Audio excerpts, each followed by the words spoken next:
Assalamualaikum warahmatullahi wabarakatuh. Saya Dinda Sabrina Ramadhani ingin menjelaskan konsep Islam dan kesehatan manusia. Selamat menyaksikan. Nah, sebelum mempelajari yang lain, kita harus tahu dulu ya bagaimana proses penciptaan manusia. Proses penciptaan manusia dalam Al-Quran diterangkan dalam Quran Surat Al-Mu'min ayat 12-14 yang berarti, sungguh kami telah menciptakan manusia dari saripati yang berasal dari tanah, kemudian kami menjadikannya air mani yang disimpan dalam tempat yang kukuh. Kemudian air mani itu kami jadikan sesuatu yang melekat, lalu sesuatu yang melekat itu kami jadikan segumpal daging, dan segumpal daging itu kami jadikan tulang belulang, lalu tulang belulang itu kami bungkus dengan daging, kemudian kami menjadikannya makhluk yang berbentuk lain. Maha suci Allah, pencipta yang paling baik.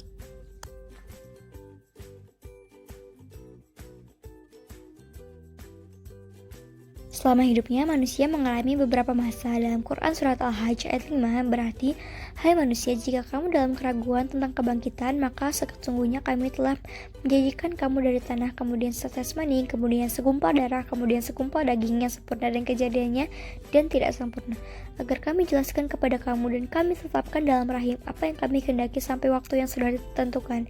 Kemudian kami keluarkan kamu sebagai bayi sampai ke dewasa, dan di antara kamu ada yang diwafatkan, ada yang pula dipanjangkan umurnya sampai pikun.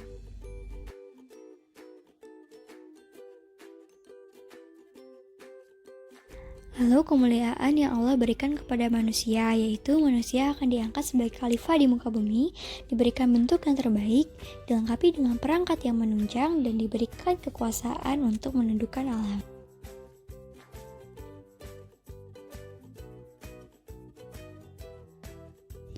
Nah, selanjutnya adalah bekal hidup manusia. 1. Potensi jasmani. Allah menciptakan jasad yang membutuhkan makanan dan minuman agar jasad tersebut tumbuh dan berkembang sebagaimana ia membutuhkan pakaian dan tempat tinggal. Dijelaskan dalam Quran Surat Al-Mulk ayat 15, Quran Surat Ibrahim ayat 32-34, dan Quran Surat Al-Jasiyah ayat 13. 2. Potensi akal. Allah menciptakan akal yang membutuhkan iptek agar manusia dapat memenuhi kebutuhan hidupnya dan melaksanakan tugas dan kewajibannya berupa memakmurkan bumi sebagai khalifah. Terdapat dalam Quran Surat Al-Baqarah ayat 31, Quran Surat An-Naml ayat 78, Al-Isra ayat 12, dan Al-Alaq ayat 1-5. 3. Potensi ruh. Allah menciptakan manusia yang membutuhkan petunjuk dan hidayah agar kehidupan manusia menjadi lurus di dunia dan di akhirat. Terdapat dalam Quran Surat An-Nahl ayat 36. Potensi ini dapat dikembangkan dengan cara meningkatkan iman.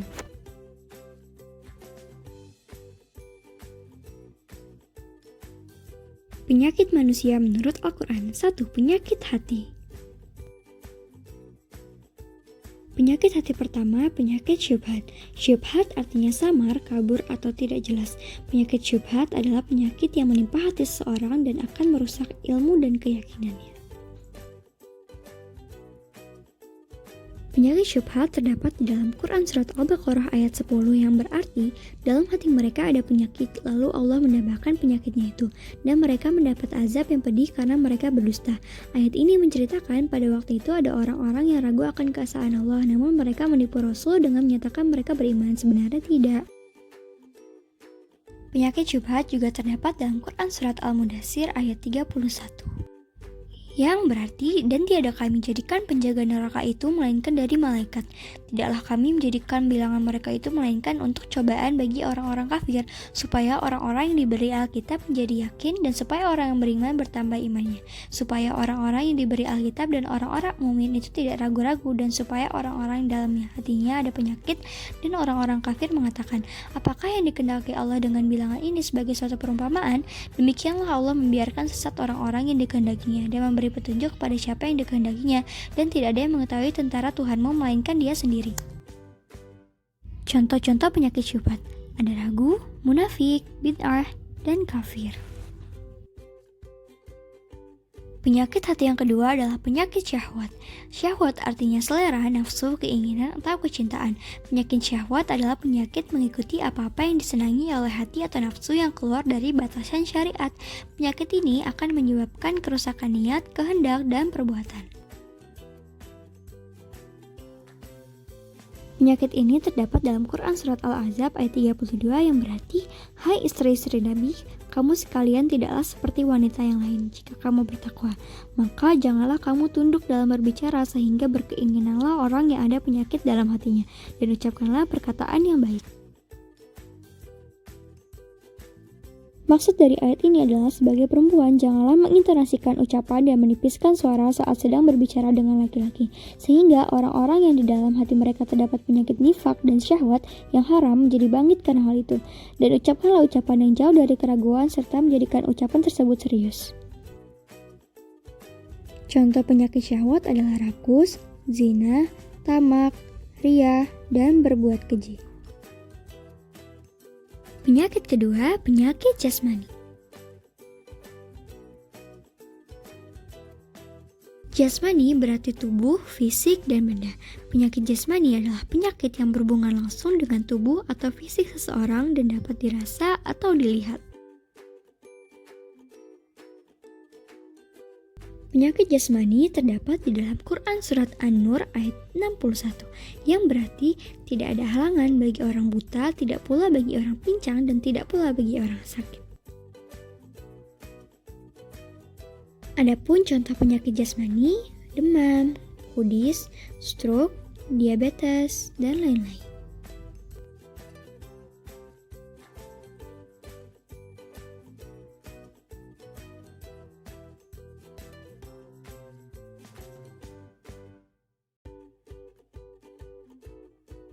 Pembahasan selanjutnya adalah obat.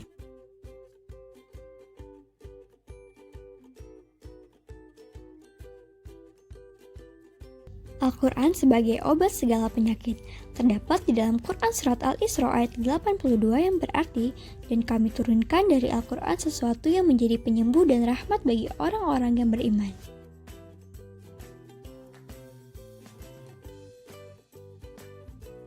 Lalu terdapat pula di dalam Quran Surat Fussilat ayat 44 yang berarti, "Katakanlah Al-Quran itu adalah petunjuk dan penyembuh bagi orang-orang yang beriman." Selain Quran, doa juga merupakan obat segala penyakit. Doa adalah obat. Doa akan memerangi, mengobati, mencegah, menghilangkan, atau mengurangi bencana yang menimpa. Doa juga merupakan senjata orang yang beriman. Terdapat dalam hadis riwayat Al-Hakim, doa adalah senjata kaum mukminin dan tiang agama, serta cahaya langit dan bumi. Anjuran berobat ketika sakit terdapat dalam hadis yang diriwayatkan oleh Ibnu Mas'ud. Rasulullah bersabda, "Sesungguhnya Allah tidaklah menurunkan sesuatu penyakit, melainkan juga menurunkan obatnya. Dari itulah berobatlah kamu." Diriwayatkan pula oleh Muslim, Rasulullah bersabda, "Setiap penyakit ada obatnya, maka jika sakit telah diobati, ia akan sembuh dengan izin Allah." Lalu terdapat pula dalam hadis riwayat Usama bin Syuraik yang dipandang sah oleh Tirmidzi. Katanya, "Saya datang menemui Nabi dan sahabat-sahabatnya. Saya dapati seolah-olah di atas kepala mereka ada burung bertengger disebabkan hormat dan ta'zim mereka kepada Nabi. Saya pun memberi salam lalu duduk. Kemudian berdatanganlah orang-orang Badui dari sana-sini. Tanya mereka, 'Ya Rasulullah, apakah kami boleh berobat?' Ujar Nabi, 'Berobatlah kamu, karena Allah Ta'ala tak menaruh suatu penyakit melainkan menyediakan obatnya, kecuali suatu penyakit, yaitu penyakit tua.'"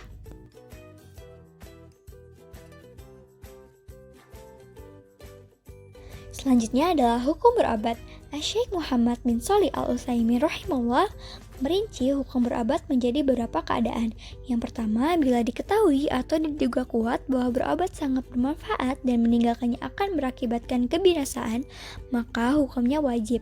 2. Bila diduga kuat bahwa berobat sangat bermanfaat namun meninggalkannya tidak berakibat kebinasaan yang pasti, maka melakukannya lebih utama. 3. Bila dengan berobat diperkirakan kadar kemungkinan antara kesembuhan dan kebinasaannya sama, maka meninggalkannya lebih utama, agar dia tidak melemparkan dirinya dalam kehancuran tanpa disadari. Hukum berobat dengan barang yang haram. Mayoritas ulama berpendapat bahwa pengobatan dengan tuak dan barang-barang terlarang lainnya hukumnya adalah haram. Adapun barang yang dilarang adalah 1. Bahan atau hewan yang diharamkan secara syariat untuk dimakan. 2. Barang yang dilarang secara khusus, contohnya besi panas dan racun. Diriwayatkan dari Jabir bin Abdullah, ia berkata, aku pernah mendengar Rasulullah bersabda, apabila ada kebaikan dalam pengobatan yang kalian lakukan, maka kebaikan itu ada pada berbekam, minum madu, membakar dengan api, akan tetapi aku tidak suka berobat dengan cara yang kaya. Hadis riwayat Bukhari dan Muslim. Nah, dasar larangannya direwayatkan oleh Muslim, Abu Daud, Tirmizi, dan Wa'il bin Hajar al-Hadrami bahwa Tariq bin Suwaid menanyakan kepada Nabi tentang tuak yang dijadikan obat. Maka sabda Nabi, itu bukanlah obat tetapi penyakit. Direwayatkan juga oleh Baihaqi dari Ummu Salamah dan dinyatakan sah oleh Ibnu Hibban bahwa Nabi Muhammad bersabda, sesungguhnya Allah tidak menjadikan obat dari barang yang haram di atasmu. Selanjutnya, riwayat Abu Dawud, Rasulullah bersabda, sesungguhnya Allah menurunkan penyakit dan obat, serta menjadikan bagi setiap penyakit itu obatnya. Dari itu berobatlah kamu, tapi jangan berobat dengan yang haram. Diriwayatkan pula oleh Ahmad, Muslim, Tirmizi, dan lainnya. Katanya, Rasulullah telah melarang memakai obat yang keji, yakni racun.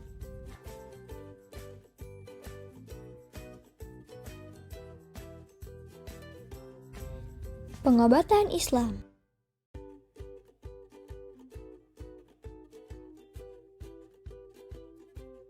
Syarat pengobatan Islam: 1. Sesuai tuntutan syariah, sumber utamanya adalah Al-Quran dan Hadis. 2. Dapat berupa pengobatan dengan ruqyah dan bahan-bahan yang tersedia di alam atau kombinasi dari keduanya. 3. Tidak menggunakan bahan-bahan yang dilarang atau diharamkan. Pengobatan ruqyah dan doa-doa.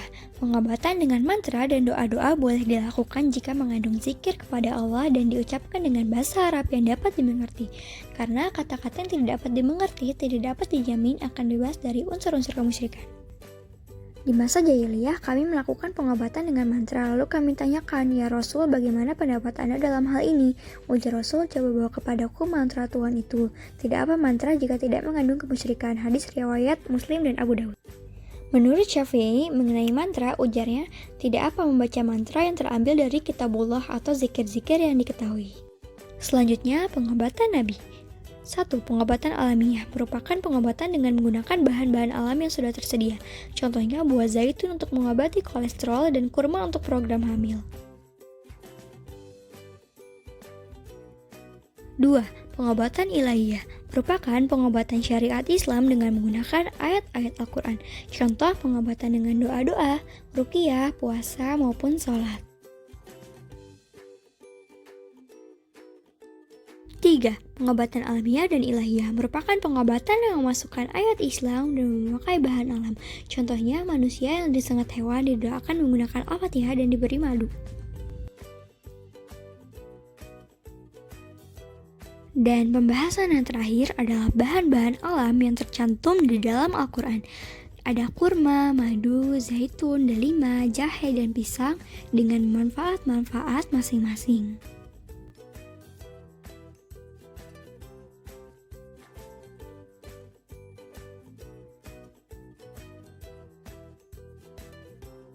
Nah, itu semua adalah materi kita kali ini. Kurang lebihnya mohon maaf, semoga materi ini bisa jadikan manfaat untuk kita semua. Terima kasih, wabillahi taufiq wal hidayah. Wassalamualaikum warahmatullahi wabarakatuh.